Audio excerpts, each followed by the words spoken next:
માતાજી મિત્રો, આ છે આખા ગુંદાનું અથાણું. મસાલો તૈયાર કરીને ગુંદા આખા ભરી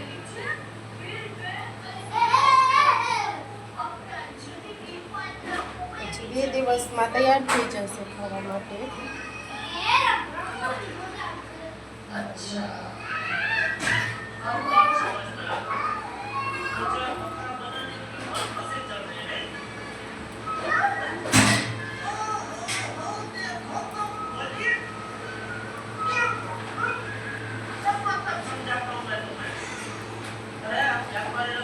આ તેલ છે જે મેં થોડાક સમય પહેલાં ગરમ કરીને ઠંડુ કરવા રાખી દીધું હતું.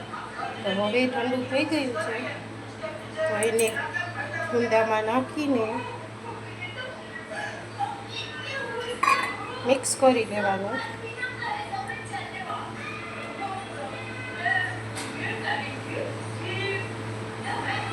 આ થઈ ગયું ખાટા ગુંદાનું અથાણું તૈયાર.